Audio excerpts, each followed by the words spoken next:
Mga bay, so natay unit diri ngayon multicab ilis ra ni siya gwel jowen og terad in nya check pa na to yung brake kay buto daw ilis tag rubber cap tas ilis tag fuel filter.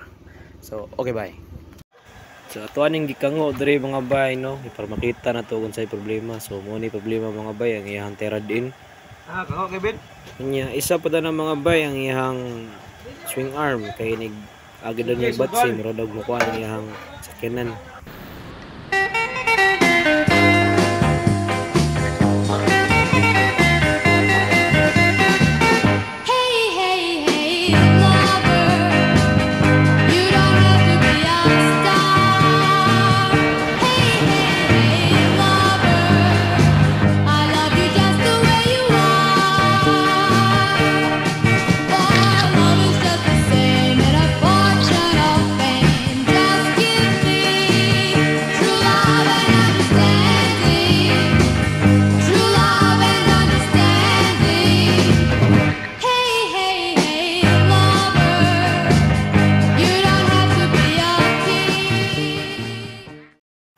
So nabungkag na ako mga bay. So na lang ko i-advise niyo ha, magbungkag mo ni mga bay. Markingan niyo yung terad in.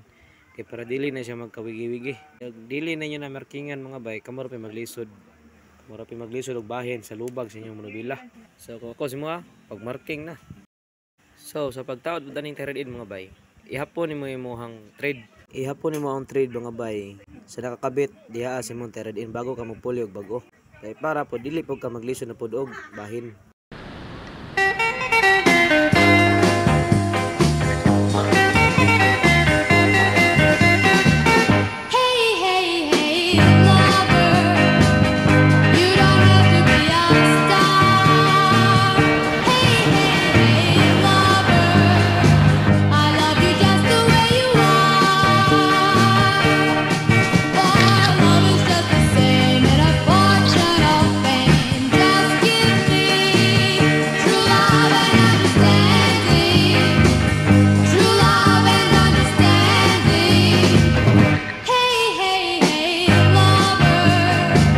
Naman ta sa terad in dire po ta swing arm no. So medyo gabi-gabiin na kay hapon ta nasugod. So okay bye. So tanggalon na lang yung ball joint yung swing arm. So pop up dul. So mag-align ta. Tara.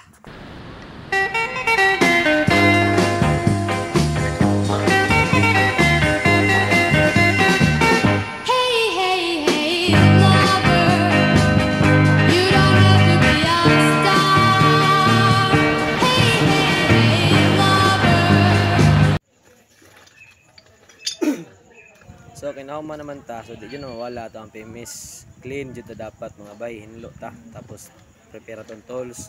Plus tara to, ibutang na to sa tuang gikuhaan.